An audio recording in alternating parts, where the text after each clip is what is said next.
pertanyaan yang berikut. Salam Pak Esra, nama saya Prayandri Anles. Saya mau bertanya kepada Bapak. Jikalau hanya ada satu Tuhan, mengapa banyak aliran agama dan Tuhan yang manakah yang benar? Dan apakah yang mempercayai Tuhan yang tidak benar itu tidak diselamatkan? Mohon pencerahannya Pak Esra. Ya, Tuhan itu memang satu. Hanya kalau kita bicara Tuhan yang satu, tergantung lagi. Satu mutlak dalam pengertian satu pribadi? Tidak. Kekristenan percaya Tuhan itu satu, tapi satunya tidak mutlak. Satu dalam, ada 3 pribadi di dalamnya, Bapa, Anak, dan Roh Kudus. Tapi kita tidak usah bahas itu. Anggap saja Tuhan itu, kita pada prinsip Tuhan itu satu. Ya. Nah, tapi kalau Tuhannya satu, mengapa sampai ada begitu banyak aliran? Nah, sekarang saya tidak tahu apa yang saudara maksudkan dengan aliran di sini. Apakah aliran yang saudara maksudkan itu adalah aliran di dalam kekristenan? Ya, seperti ada Pentakosta, Karismatika, apakah itu begitu? Ataukah yang saudara maksudkan adalah aliran kepercayaan, agama-agama? Nah, kalau saudara maksudkan adalah aliran di dalam kekristenan saja, maka memang kita bukan hanya percaya satu Tuhan, percaya Tritunggal, kita bukan hanya percaya Yesus adalah Tuhan, tapi kita juga punya Alkitab yang satu. Lalu mengapa bisa banyak aliran, denominasi, dan lain sebagainya? Itu semua karena 2 faktor. Pertama, masalah penafsiran. Ya, walaupun kita punya Alkitab yang satu, tapi kita bisa tafsir secara berbeda-beda. Dan ketika penafsiran itu berbeda, lalu orang mulai terpisah di dalam penafsiran-penafsiran itu. Dan juga bisa juga karena tekanan. Ya, ada yang lebih menekankan pada akhir zaman, ada yang lebih menekankan pada penginjilan dan macam-macam. Jadi itu membuat akhirnya muncul banyak denominasi. Apalagi kita bisa lihat sistem-sistem teologi tertentu yang dibangun. Misalnya ya, dalam dunia teologi kita mengenal, kalau yang mengikuti suatu sistem teologi dari Martin Luther disebut Lutheran, dari John Calvin disebut Calvinis, dari John Wesley disebut Wesleyan, dari Yakobus Arminius disebut Arminian, ya, dan macam-macam.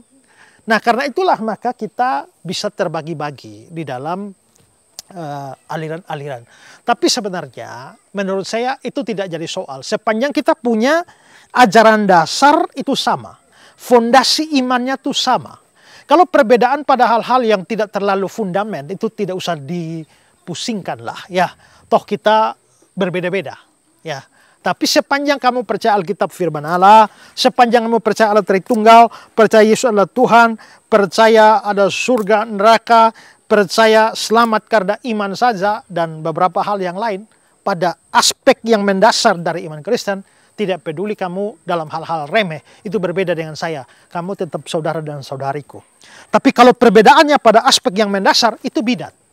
Ya, itu penyesat, nabi palsu, pengajar palsu. Maka itu bukan saudara seiman. Ya. Tapi yang kedua, kalau yang saudara maksudkan dengan berbagai aliran kepercayaan itu adalah saudara menunjuk pada agama-agama. Kenapa Tuhannya satu, tapi agamanya bisa banyak? Ya karena tergantung sekarang apa definisi agama.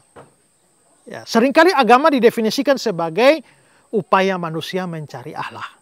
Nah, kalau manusia mencari Allah, maka itu seperti gambaran tentang analogi gunung, bahwa Tuhan ada di gunung, lalu orang mau cari Tuhan dari sini, satu dari sini, satu dari sini, maka jalannya menjadi berbeda-beda, padahal Tuhannya hanya satu.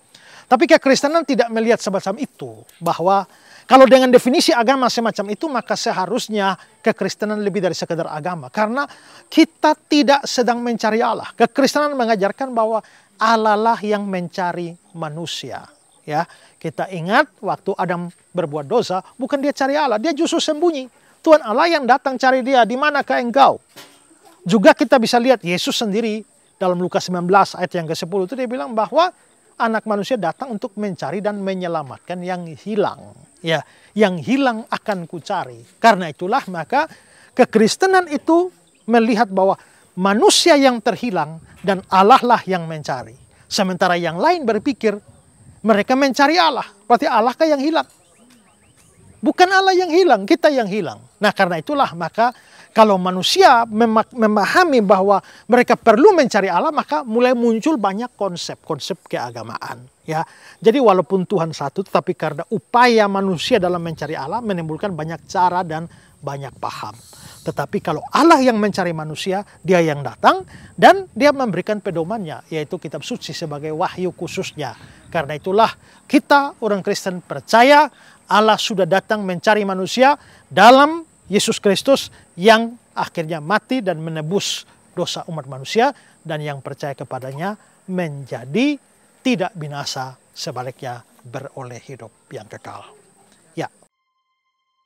Salam sahabat KBS. Semoga kami mendapati saudara dalam keadaan sehat, jasmani, dan rohani. Dalam kesempatan kali ini kami akan menyampaikan informasi pelayanan Yayasan Karya Bakti Esra Soru di awal tahun 2025 sebagai berikut. Saudara, pembangunan gedung sekolah PAUD dan sekolah dasar Kristen Bioba telah selesai dikerjakan pada tahun 2024 yang lalu, dan gedung ini juga telah digunakan oleh guru dan murid untuk kegiatan belajar mengajar. Karena itu, kami segenap organ yayasan mengucap syukur kepada Allah Tritunggal dan berterima kasih kepada Bapak, Ibu, Saudara-saudari sekalian yang sudah mendukung pelayanan ini melalui doa dan dana. Sekali lagi, kami berterima kasih. Atas nama sekolah, mengucapkan terima kasih kepada Bapak Ibu donatur yang telah membangun sekolah kami dan sudah selesai dan kami telah menggunakannya. Terima kasih, Tuhan Yesus memberkati. Terima kasih kepada para donatur yang sudah membantu kami untuk membangun sekolah. Kami mengucapkan terima kasih kepada Tuhan memberkati setiap apa yang Bapak Ibu berikan kepada kami. Sekolah Kristen Kapas Bioba, bagi kemuliaan Tuhan. Kami juga menginformasikan bahwa pembangunan ini akan terus berlanjut dengan pembangunan gedung gereja GKIN Revival Cabang Bioba di depan atau di tengah-tengah gedung sekolah ini. Karena itu kami terus mengharapkan partisipasi dari Bapak, Ibu, Saudara-saudari sekalian untuk terus mendukung pelayanan ini agar pada akhirnya jemaat di sana dapat memperoleh tempat ibadah yang layak.